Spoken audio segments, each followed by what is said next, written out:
Is this on? Okay. Hi, everyone.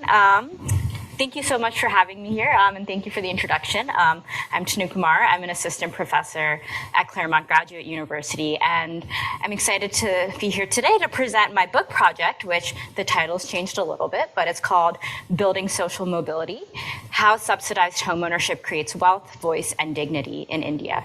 And you mentioned about questions, so if you have a question, feel free to ask it. I'm happy to answer questions as I go through the presentation. So what you see behind you, what you see in the background is a picture of Mumbai, and I think it really exemplifies a lot of what we think of when we think of cities in India and South Asia more broadly, and also the developing world more broadly. We see these high-rises where we'll see a lot of middle-class and wealthy people living, but we also see up in front a lot informal settlements. And by informal settlements, I mean patches of land where people have set up their own housing that they've built themselves, and they don't own the land that they're living on.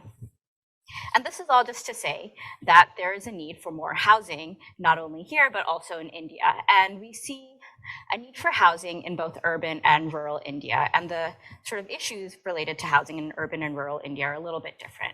So in urban areas, we're seeing a huge amount of population growth, and we're seeing a lot of people sort of moving to cities, living in informal settlements, and living in really congested conditions. So according to a survey done in 2012, about 80% of the urban population is living in congested living conditions. In Mumbai, the guess is that over half of the population is living in slums and informal settlements.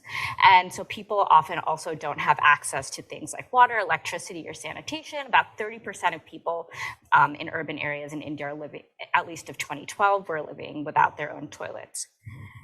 The rural population faces a slightly different challenge related to housing.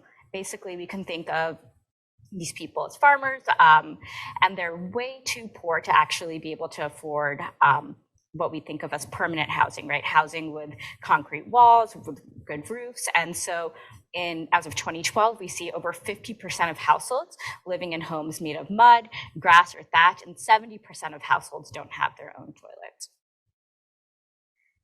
And so the state, central, and local governments are actually doing quite a bit to address these problems, or they're trying to. So this is a picture of public housing in Mumbai, and we see this type of program in cities all over the country where local government has built housing on publicly owned land and sold it at a really subsidized rate to the low-income citizens. And not only do we see this program at the state and local levels, but we see it in initiatives at the central level as well. And this is a really growing initiative of the Modi administration. They claim that they've built over 5 million such units since 2015. This is a picture of an older program from rural India. It's called Indira Awas Yojana. It was started in the 1980s, and it's a slightly different flavor. We don't have the government just building high-rises and putting people in them, but giving citizens cash grants to build their own housing. And this is this program has a much bigger scale. Since the 1980s, we think that almost 50 million households have benefited from this type of program. So these are really large, really widespread programs. For those of you who don't study India, we see this type of program more broadly in developing countries everywhere. We see this type of program in Jakarta, all over Brazil, in Addis Ababa. I have not mentioned here, but we see this type of program in Ethiopia. Ethiopia is up there. In Kenya and Uruguay, South Africa. So these types of housing programs are really widespread and really common. And I want to argue that the type of program that I'm focusing on is really different from the type of housing program that we see studied more broadly in the literature.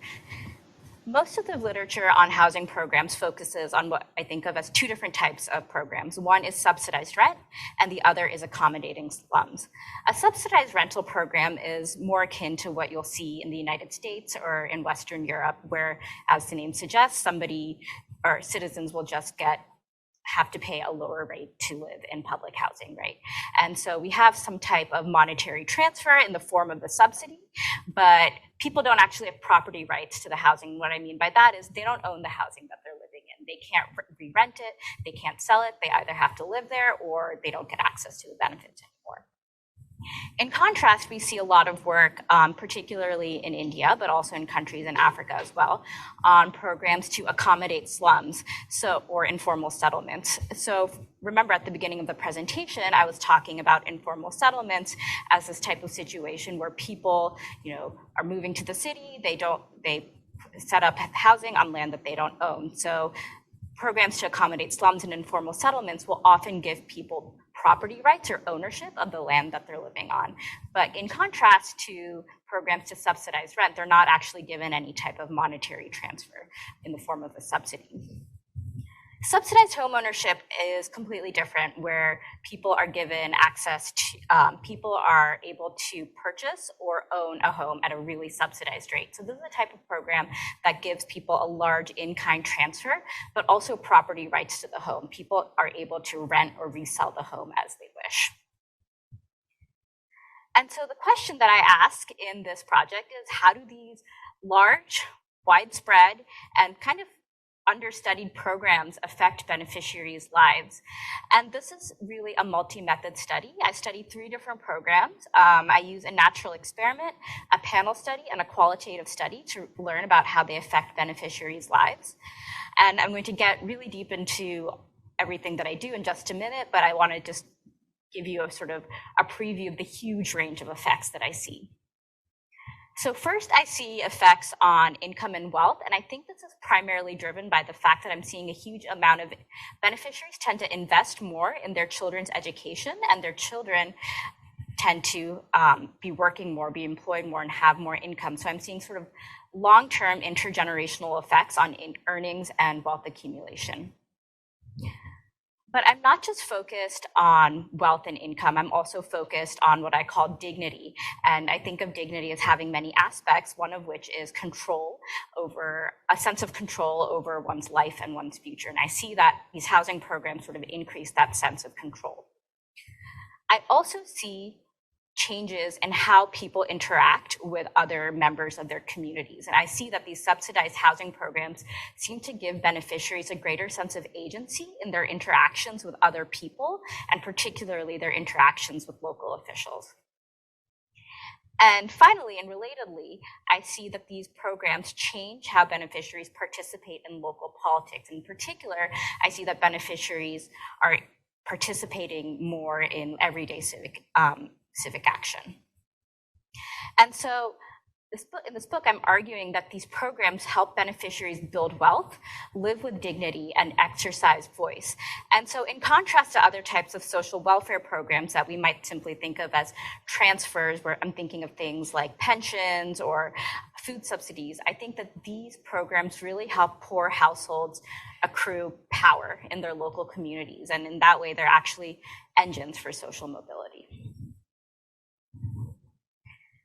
So what I'm going to talk about today, I'm going to talk a little bit about my theorized effects, why we should be seeing these types of effects that I'm going to talk about, then the 3 policies I study, my methodology for doing so, and then I'm going to really dig into the 3 sets of results I see on wealth, dignity, and voice. And I think this project opens up a lot of questions on political behavior, on welfare policy, on housing policy. So I'm going to end with sort of the open questions and what I think the main takeaways are of this work.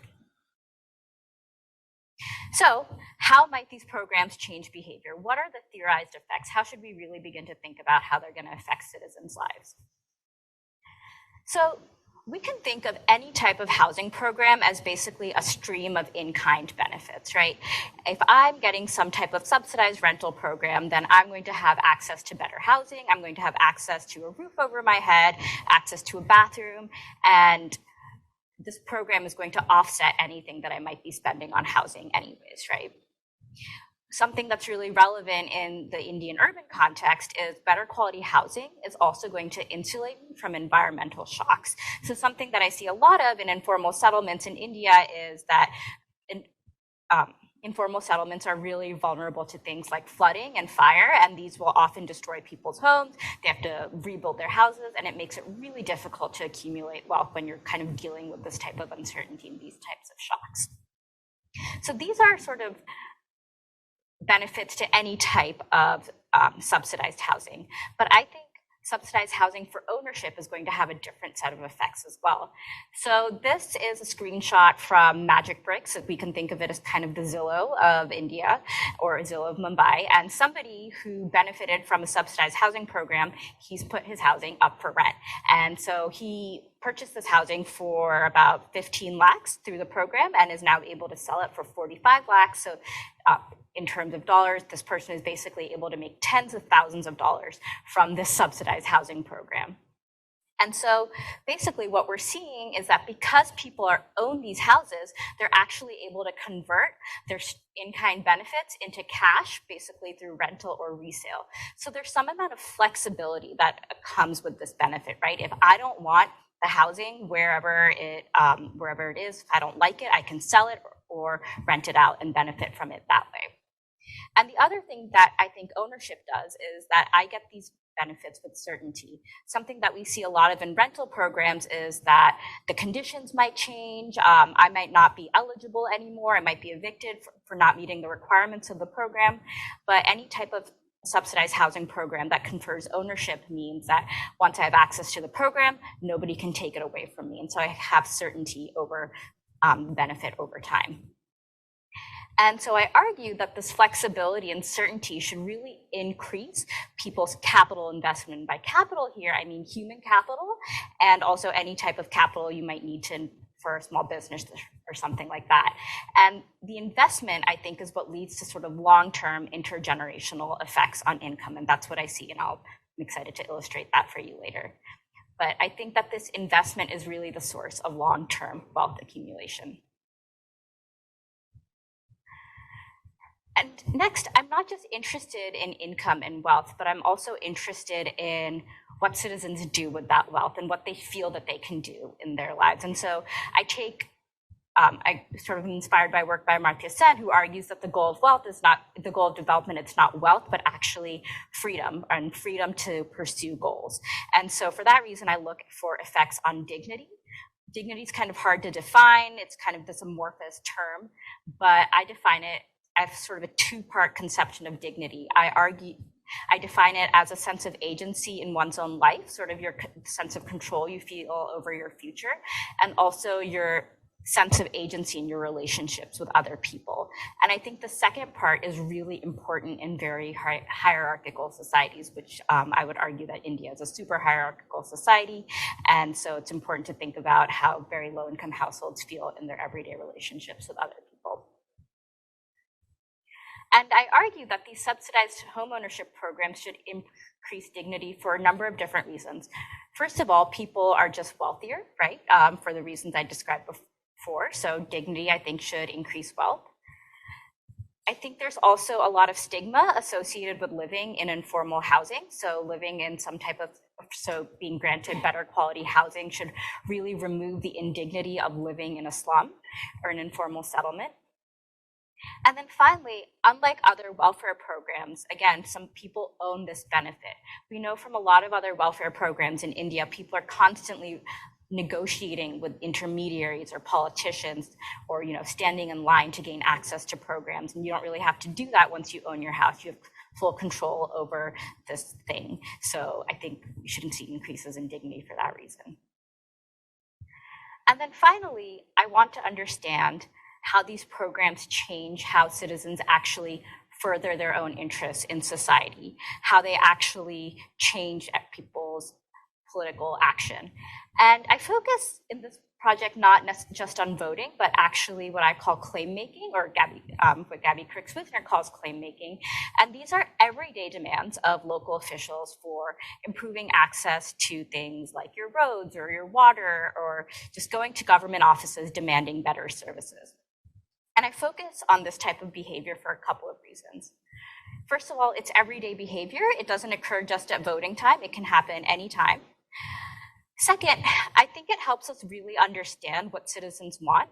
Studying just voting, I think voting is often really constrained by partisan ties or your ethnicity, but studying how people are actually engaging with local government every day helps us understand what types of services they want improved and what their preferences are.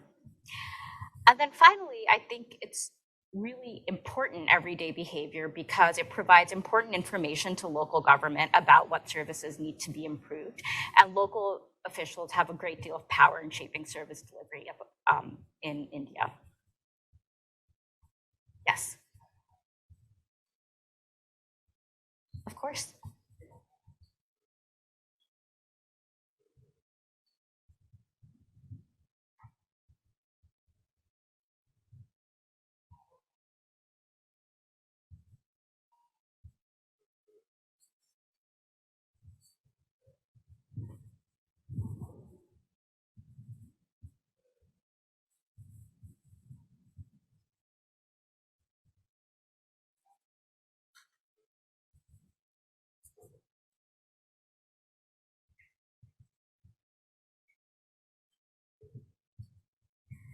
Yeah, so I will get to that in just a second in the 3 programs I talk about, and if there's anything that I don't cover, you should ask me and press me on those. Yeah. So just going back to everyday claim making and why we think these programs should affect that. First of all, I think because these beneficiaries, they're becoming wealthier, we should see what is called in this literature on welfare programs in the United States as resource effects. In the United States, we see that people who benefit from things like veterans benefits or Social Security, they tend to be more politically active because they're wealthier, they have more time, and they care more about government because they're getting these benefits. I also think that these effects on dignity should really affect how people engage with local officials. Because remember, one of my definitions of dignity was how people, what people's relationships were like with other people. And so I think that an increase in dignity should increase one's sense of self-efficacy and make people more willing to engage with officials. And then finally, I think that beneficiaries are going to be really motivated to protect the value of their housing. And so we should see some type of, basically what we see here, some type of NIMBYism, or people trying to participate in local politics to protect the value of their housing. And so now I'm going to talk a little bit about the programs I studied. There are 3 different programs. They're all very different, and I can answer any questions about them that might come up. So the 3 policies I studied, 2 are urban and 1 is rural. There's the Maharashtra Housing and Area Development Authority Lottery, which is urban and in Mumbai. There's Indira Awas Yojana, which is this older rural program, started in the 1980s. It's rebranded under a new name under the Modi administration, but the rough rules around the program remain the same. And then there's the Slum Rehabilitation Authority program, also in Mumbai. So the first program, the Maharashtra Housing Area and Development Authority program, is based in Mumbai. And you see that the government is constructing apartments on publicly owned land. This is publicly owned land in land that used to belong to the textile mills. And it's sold at, these apartments are basically sold at 60% market, 60% below market price for economically weaker sections and low-income group citizens. So these are people who meet some type of income threshold. It's about $6,000 US per year. So actually, I would classify them as middle class in terms of urban India. But people are able to buy these houses at a really low price. And they can either rent out the apartments, which is actually quite common. So about half of my sample ends up not moving into the housing, but actually renting it out. And they can, or people can sell the housing after 10 years. And one of the nice things about this program is that it's implemented through a lottery system, which means that once people apply, the selection of beneficiaries is basically random. And so that means we can causally identify the effects. And so what I did back in 2017 was an in-person survey of winners and non-winners of the 2012 and 2014 lotteries. So this is 3 to 5 years after implementation. And this was kind of a big data collection project. So what you see, the blue dots are where the apartment buildings are located, and the red dots were where people were living at the time of application. And so we kind of tracked down all the non-winners and also all the winners from the 2012 and 2014 lotteries and surveyed them. And the final sample was about 834 respondents, evenly split between winners and non-winners. So we had a pretty high follow-up rate to this data collection exercise. Yes.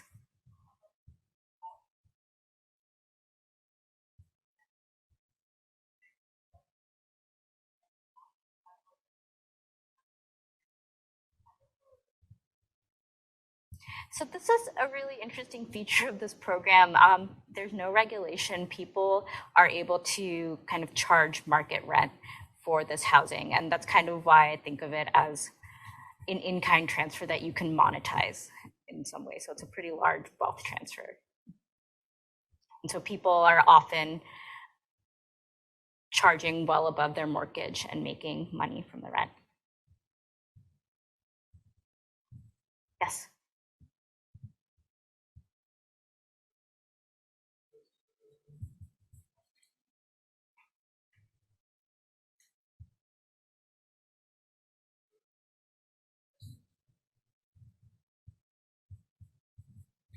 Yeah.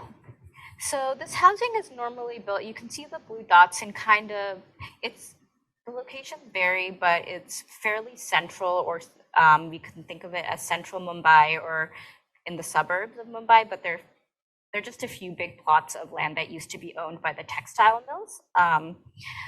As to who can apply, anybody who's lived in the state of Maharashtra for 20 years and doesn't own property in the state is eligible to apply. And there's some type of income cap, right, of about $6,000 yearly income. Other questions?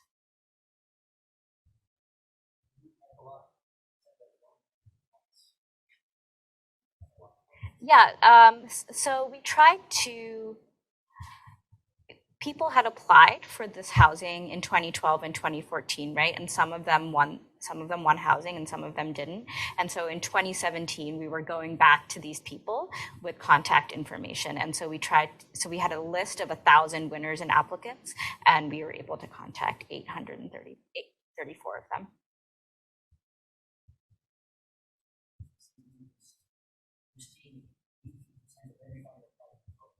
83, so I drew a sample of 1,000, and I'm seeing 83% of that sample, a random sample.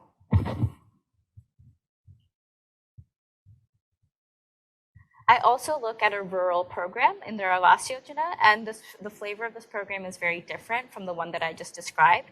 We don't have government actually building housing. We have citizens getting cash grants to build their own housing. And so they can kind of build it wherever they want. They'll often build it in plots together, but the houses, they are obviously not high rises. They look a little bit different. And I studied this program using a different methodology. It's a panel study. So there is a nationally representative survey in India, the India Human Development Survey. And this survey revisited the same households in 1994, 2005, and 2012. And so I have this 3 waves of data from the survey. And what I was able to do is I compared people. The survey asks, have you benefited from this program? And so I created a matched sample of beneficiaries and non-beneficiaries. So I matched households on village, caste, and religion. And so what I'm doing is I'm tracking the outcomes of beneficiaries and non-beneficiaries who are from the same village, the same caste and religion, and I'm looking at their outcomes over time. And then finally, I studied the Slum Rehabilitation Authority program. And this is also a Mumbai-based program. And it's very different from the first program that I described. And this is a program that's demolishing slums. And so it's relocating whole settlements into formal apartments. And these beneficiaries, they get full ownership of these apartments, but they don't have to pay anything for them, unlike the first program that I described.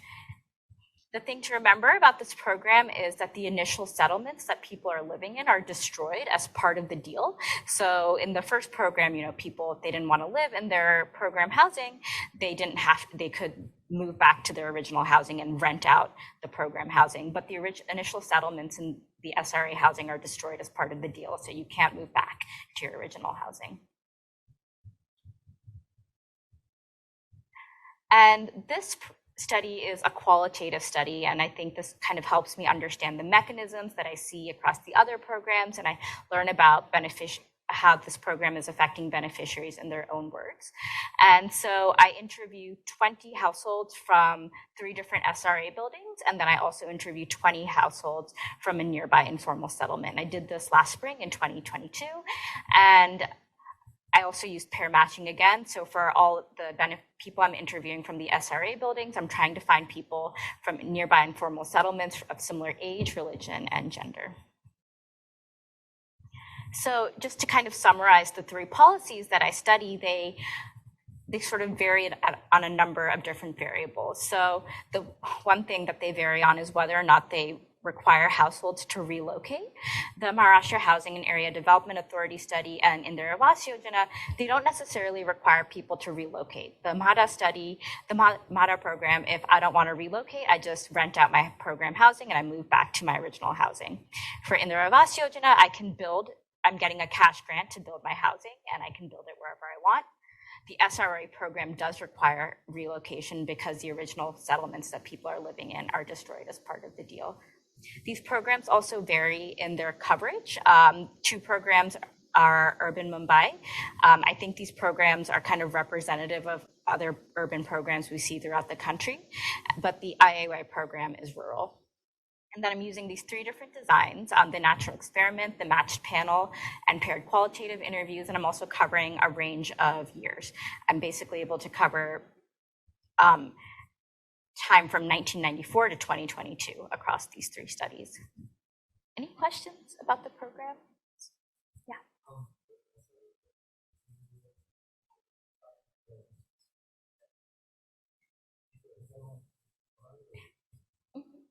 Yeah, and so there's a lot of detail here, but basically 75% of a settlement has to agree to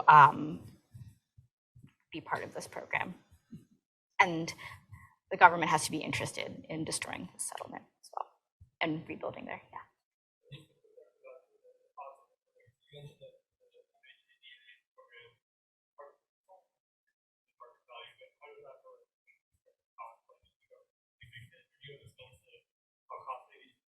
Yeah. So this program, what households pay is basically just the amount it takes to offset the marketing and construction, but there's no like government's getting nothing for the real estate value, basically. No. Yes.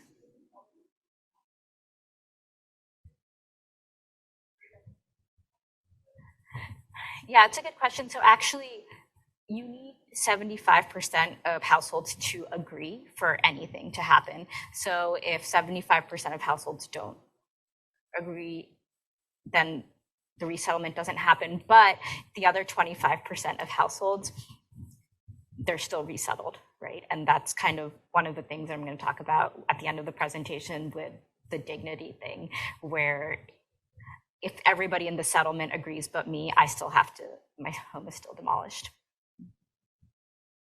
Yes.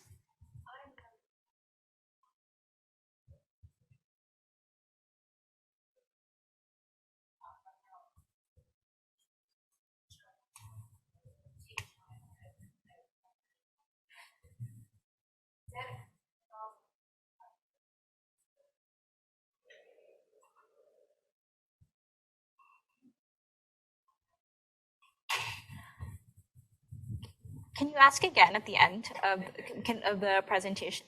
Or, because, well, I mean, so actually, yeah, I think population growth, we should think about that when we're thinking about, you know, what this program can actually do, right? How many people we can feasibly reach through any type of subsidized homeownership program. And so let me think about it.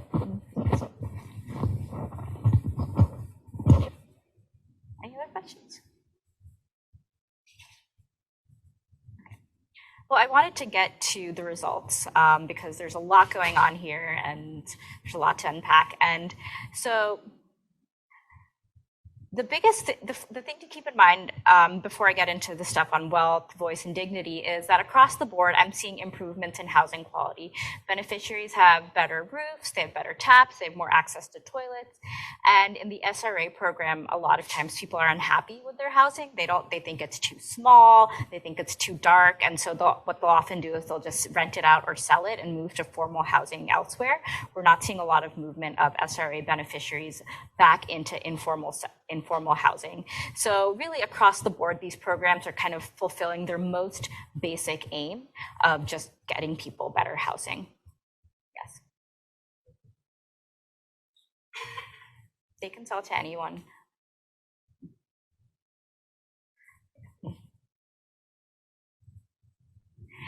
And I think this quote helps illustrate sort of one of the mechanisms for why we're going to see some gains in wealth. And so remember I was talking about environmental shocks that are that people living in informal settlements are really vulnerable to. And so a respondent from an informal settlement, she was telling me that the water in the drain in her neighborhood, it's always rising, especially when there's a lot of rain, and it ruins the house and walls. And so the plaster in the wall cracks and it has to be renovated. And every 5 to 10 years, she needs to rebuild her house, and it costs her a huge amount of money. And there are these really large and unpredictable shocks, and it makes it really difficult for her to accumulate wealth. And so if we have better quality housing, people are kind of insulated from these environmental shocks, and they're not really, having these large shocks to their income all the time. Yes.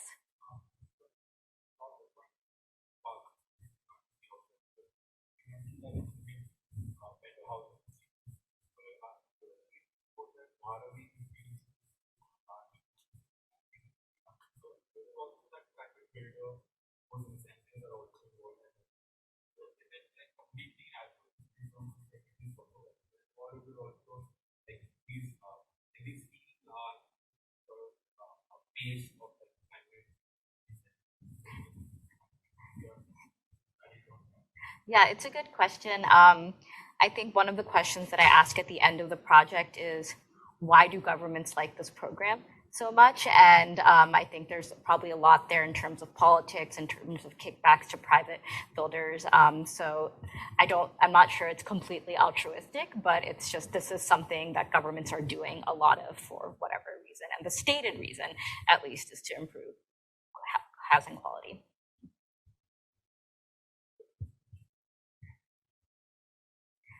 And another mechanism for increases in wealth that I talked about was the certainty, right? I know that I have this large asset, I can sell it, and so that's going to change my investment and spending decisions.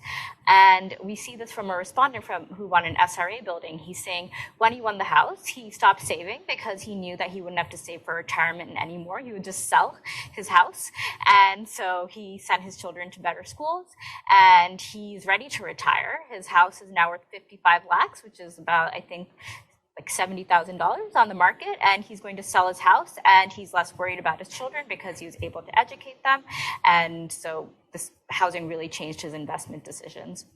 And we can see this in the actual effects from the MADA study. So the way to read these graphs is these are just confidence intervals for the estimated difference in average outcomes between winners and non-winners of this program. And we can think, because the allocation of this program is randomized, we can think of it as the effect of winning this program. Yes?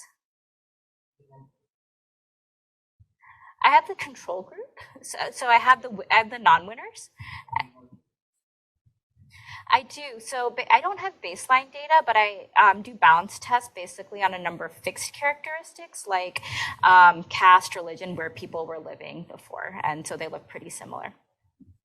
Yes. You don't. And my take-up rate is about 95%. So most people do end up taking up the apartment because it is. And so if you win the lottery, I just kind of assume that you're a beneficiary, and I kind of ignore the fact that a few people might not actually buy it. Yeah. And so I see that beneficiaries are much less likely. I see no effect on the likelihood of sending your children to school, but I see that beneficiaries are less likely to send their kids to public schools. And we know that public schooling in India is actually horrible. And so we see more people are more likely to send their kids to private schools. And this turns up also in years of education. Just 3 to 5 years after implementation of this program, the average number of years of education in a household is about 0.6 years more for beneficiaries than non-beneficiaries. Yes?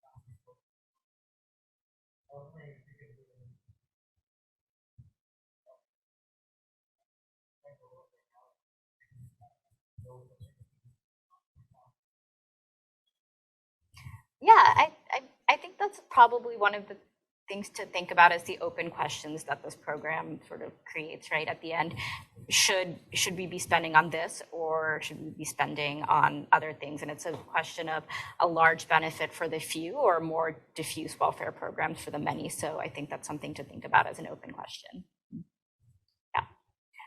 So we're seeing that beneficiaries, they tend to be more educated than non-beneficiaries. This happens really shortly after implementation. And sort of what I'm seeing is that the margin at which this is occurring is I'm seeing that people's children are more likely to make it past 10th grade is basically what I'm seeing. And in 10th grade in India, we have a huge board exam. And so we're seeing that beneficiaries' children are more likely to make it past that.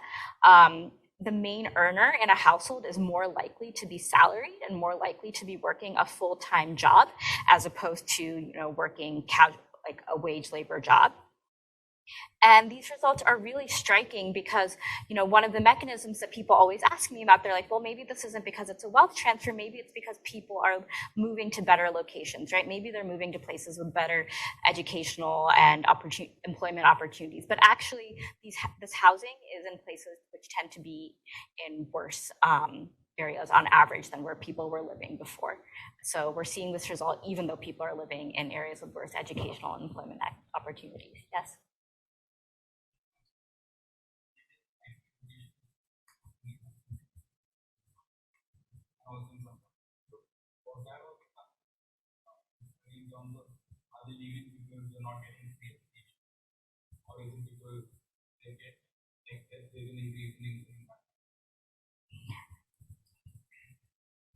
So, we would expect the right to education to apply equally, maybe across the control and treatment groups, right, across beneficiaries and non-beneficiaries.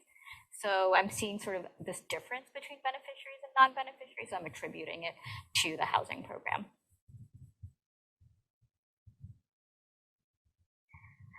And finally, what we care the most about is income, and I'm seeing pretty much a rightward shift in the income distribution among beneficiaries. We're seeing that beneficiaries are more likely to be in these higher monthly income brackets than non-beneficiaries.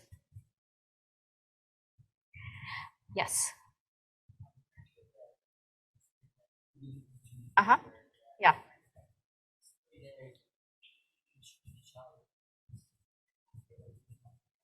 Yeah, so I have a lot of work on this in one of the papers that's related to this project, and I'm seeing that all these results on education and employment, they're really concentrated among families who had school-age children at the time of implementation. So I think a lot of this thing about moving past 10th grade is really concentrated among people who were in school at the time. But the mechanism, I think, is different from the moving to opportunity mechanism because the location of these buildings is, in worse places. The IAY program kind of allows me to look at long-run effects on wealth and to see what happens over a period of 20 years in rural areas. And in 1994, we see that beneficiaries, they're less likely than non-beneficiaries to be above the poverty line. They're 11 percentage points less likely to be above the poverty line. So they're poorer. And this is kind of what we'd expect, right? We would expect that beneficiaries of a public program, they're more likely, they're going to be poorer than non-beneficiaries. And remember, these are people who are the same caste, religion, and village as non-beneficiaries. If we track these same households over a period of almost 18 years, we see that things have actually changed quite a bit. We see that by 2012, these same beneficiaries, they're more likely to be above the poverty line than non-beneficiaries. So we see kind of the income trajectory of these two groups of households has really diverged over a period of 18 years. Next, I want to look at some results on dignity. And remember, I had this two-part definition of dignity, which talked about a sense of agency in your own life and control over your own decisions, and people's relationships with others. And so this graph is looking at the title is cut off, but these are the effects for the Maharashtra Housing and Area Development Authority lottery program. And I'm seeing that beneficiaries, they're happier with their financial situation, makes sense, they got this huge windfall. They're more likely to believe that their children are gonna have better lives than them. And they're less likely to say that they're gonna consider leaving Mumbai, and they're less likely to be unsure. And so I'm taking this as a sign that they have sort of longer time horizons, more certainty about their future. And they're also more likely to think that any effort they take is going to translate into success in the future. And so to me, this indicates a sense of control over the future.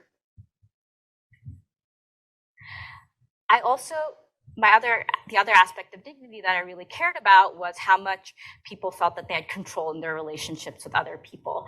And so I see that beneficiaries, they're more likely to claim that they make their own decisions as opposed to the other options where, I listen to what my family tells me to do, or I listen to what other members of my community tell me to do when I have to make an important decision, such as where to educate my children or who to get them married to. And then the status relative to local leaders variable is kind of the strange one that I came up with. But when I was talking to a lot of citizens, they told me that they were afraid of local officials. They felt bullied by them. They often felt that they had to be told what to do by them. And so I asked people, do you think that you have to do what your local leader tells you to do? And I saw that beneficiaries are more likely to say no. And so I'm seeing more sort of control in relationships with other people.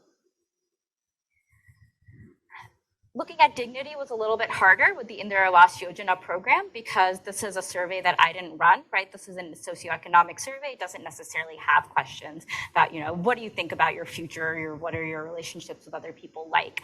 But it did have this question about eye contact. And the question was, did the respondent it asked enumerators, did the respondent look at you or look you in the eye while speaking?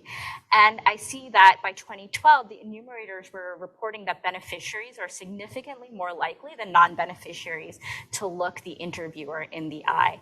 And this is actually really important in this context because 60% of respondents are Dalits or members of, who are really at the bottom of the caste hierarchy in India. And in a lot of places in rural India, it's taboo mainly for Dalits to look for people who are considered their betters in the eye. So I think I see this as a really strong sign that beneficiaries' sense of dignity is changing. And I think this quote helps illustrate why, at least for urban areas, there's a sense of pride and ownership for people who own their own housing, particularly as compared to people who are living in informal settlements. I see that people think that people's perspective is different towards people living in slums, but if you live in a flat, if you own your own housing, then people sense that there's less stigma associated with where you live. And this translates, I think, immediately into how people engage with local officials and their how they engage in local politics. People in informal settlements, when I asked them, how do you solve problems in your neighborhood? They almost always worked through intermediaries. They almost always asked, other people to help them. When big people come here, when big people meaning, local officials, people with a lot of power, we inform them. And people living in SRA buildings, they're saying, we go to the office, we tell the corporator, we go ourselves. And I think this directly stems from a sense of, agency and relationships with other people. And I see overall large effects for my MHADA study. I see that beneficiaries, they're more likely to make complaints individually or in a group. They're more likely to attend local meetings. You can think of these as, neighborhood meetings to talk about local problems. And not only do I see changes in these sort of reported measures of claim making, but beneficiaries are actually more able to provide the correct name for their local officials, which tells me that they're actually more active in local politics. And I also see sort of that the types of issues that people care about have changed. When I ask people what are the most important issues in local politics, I see that beneficiaries, they're more likely to prioritize things like water, electricity, and sewage, and regulating street vendors than any of these other types of issues. And to me, this suggests that this focus on these two different sets of issues suggests to me that they really care about the value of their housing. We're not really seeing an effect on caring about things like social welfare or education or transportation. People really care about things that are going to affect their most immediate and local communities. And we see this pops up in quotes from SRA respondents as well. Basically, there's a lot of people living in these SRA buildings are complaining a lot about street vendors or people who are selling fruits and vegetables on the street near their homes, and they're trying to get rid of them. And one person just out and told me, she says, the reason we don't want them here is because removing them will increase the rates that we can charge in this area for renting or selling our housing. I don't really see any effects on voice or political participation for the IAY program, and I think this is partly because the potential for the increase in housing value is lower in rural areas. And so this suggests that we need vibrant real estate markets to really generate these effects on voice. So thrown a lot of results at you, yes.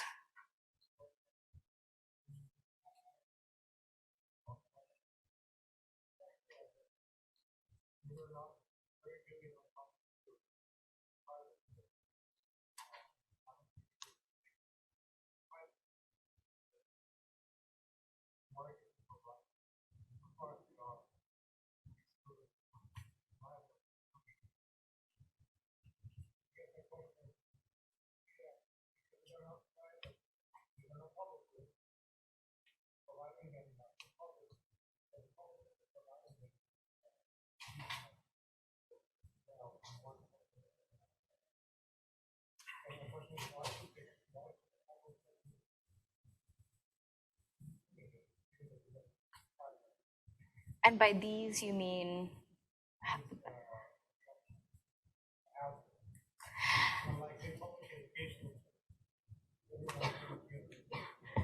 Yeah.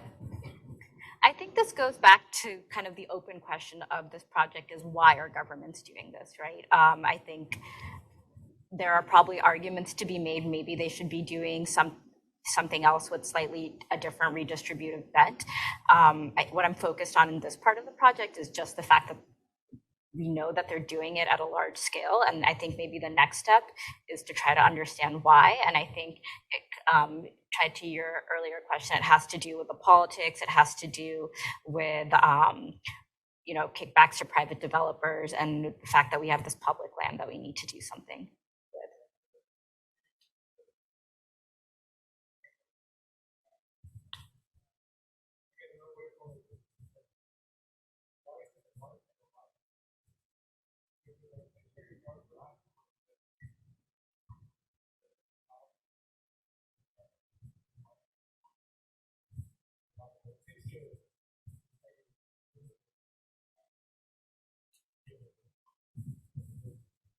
Indian housing markets face the same constraints that American ones do, like zoning issues, height restrictions, and things that kind of restrict the supply of housing. And so that means that whatever housing is built, it's allocated towards the wealthiest households. And so the government, to actually reach the lower income households, it has to intervene and subsidize it. So I think there are constraints on construction.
The one sort of last thing that I want to talk about is that I've sort of painted this rosy picture of how amazing these programs are and how they can totally transform beneficiaries' lives.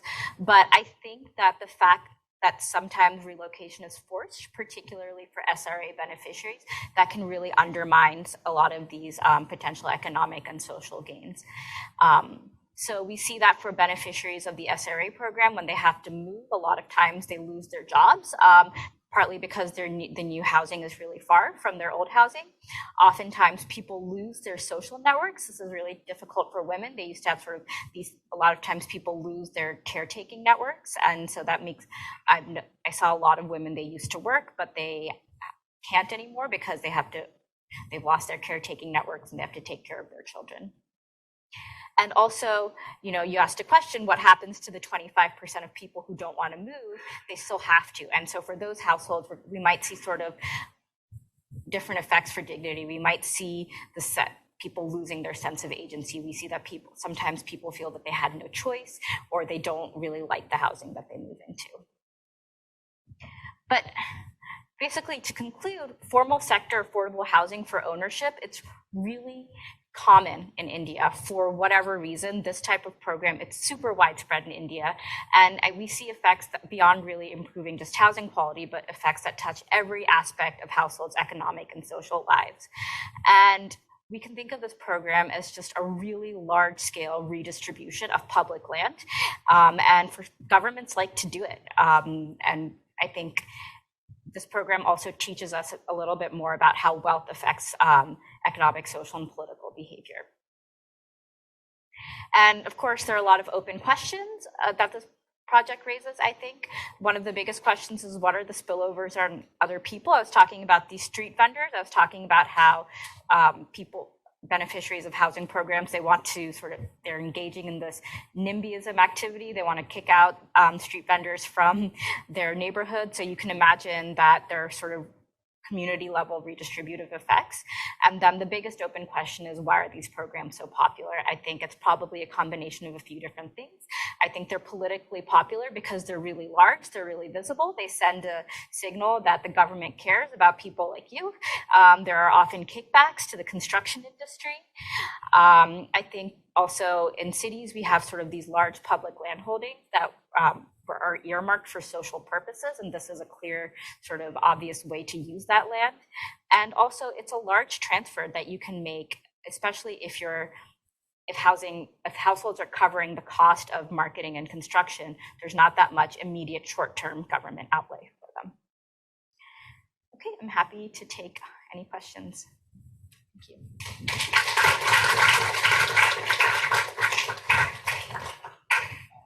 I don't disagree with you. I think maybe another way to think about these programs is just that they're a pure wealth transfer, right, to a very small and concentrated group of people. And we just are trying to understand what happens as people become wealthier in Indian society. And we see that maybe they invest more in their futures, maybe they engage in a lot of self-serving behavior, and that's kind of what we're finding. So, I mean, as opposed to, so the question about whether this type of program is good for other members of society who are not beneficiaries, I think that's an open question, right? I think there are going to be spillovers on other community members.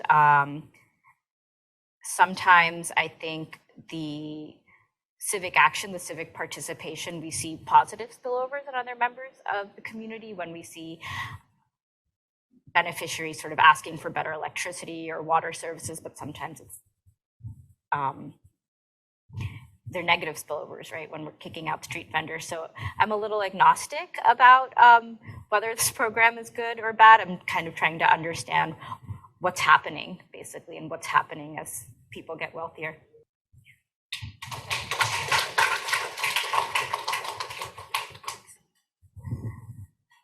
I think you could take issue with the allocation of these programs. You can take issue to who gets it and who doesn't. Maybe the benefits are too big, but I think I'm seeing similar things across 3 different programs across a lot of time. So I think it's hard to argue with what it's doing for the people who do actually benefit. my reaction.